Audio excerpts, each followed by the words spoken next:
Have you ever had a night so strange, so deeply unsettling, that even years later, you wonder if it was real, if you can't sleep, if you're tired of tossing and turning? Then wrap yourself tight under your blankets. Listen closely. Tonight, I'll tell you stories that might just make you wish you were dreaming. It all started when I was in 3rd grade. Back then, my life felt perfect. My parents were still together, happy in a way that wasn't just for show. My sister and I got along mostly, and our home was filled with the kind of love and warmth you only appreciate once it's gone. I didn't know it then, but my innocence had an expiration date. One night, deep in sleep, I jolted awake. You know that feeling like falling, the kind of shock that rips you from your dreams. First, everything seemed fine, until I saw him, standing silently by my bed, bathed in the dim glow of the moon. Was my 3rd grade teacher, just standing there, just staring. I blinked once, twice, expecting him to vanish like a bad dream. He didn't move. He didn't speak. He just stood there, studying me with calm, empty eyes that made my skin crawl. Couldn't scream, couldn't even move.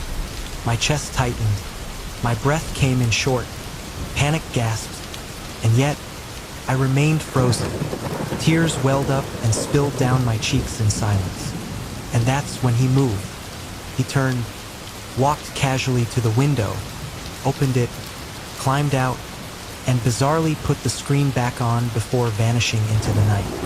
Seconds later, my dad stumbled into the room, rubbing his eyes. I tried to tell him what happened, but my words were just a tangle of sobs and hiccups. He checked the window, found nothing, and reassured me, "You just had a nightmare, buddy." But I knew it wasn't a dream. The next day at school, I couldn't stop watching my teacher. He acted perfectly normal, handing out worksheets, explaining math problems, never even glancing at me. I started to doubt myself, until, just before the bell, I caught him staring, not smiling, smirking, that tiny, wrong kind of smile that sent ice crawling through my veins. That night, I tried to stay awake. I tried, but sleep came, and so did he. Again, standing there. Again, silent. Again, slipping through my window like a ghost, careful, casual, deliberate. When I told my parents the next morning, they laughed it off. "Stop watching scary movies," my dad said, pouring cereal. "Stop letting your imagination run wild," my mom added. So I stopped telling them. But the visits didn't stop. Every few weeks, without warning, he would return. Time passed. My mother had her own unsettling encounter, expecting a friend for dinner. She heard knocking at the bathroom door while she was still in the shower. When her friend arrived smiling, stepping out of her car, she swore she had just gotten there. There had been no one else. We all started living with this quiet, gnawing fear. Later, with friends, I found myself camping deep in the fog-choked woods of the Pacific Northwest. It was supposed to be a fun, stupid adventure. One flashlight, 3 idiots, and 0 common sense. At some point past midnight, a whisper cut through the dark.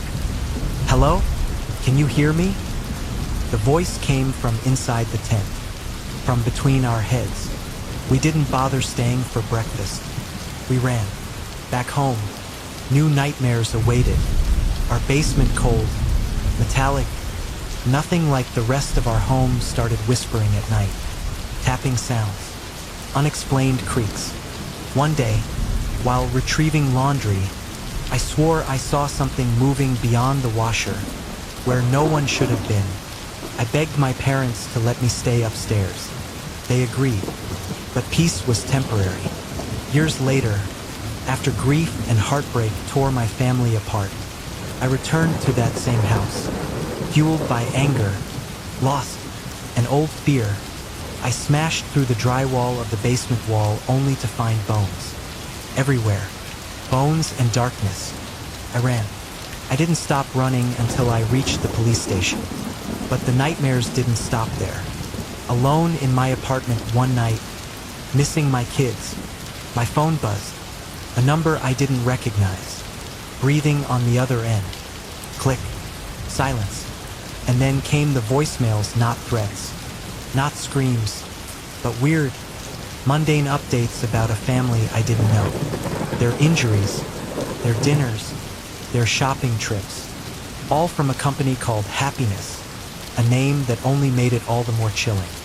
The police brushed me off. Just block the number, they said. I didn't, because deep down, I knew blocking them wouldn't stop them. It never stops, and neither does what waits in the dark.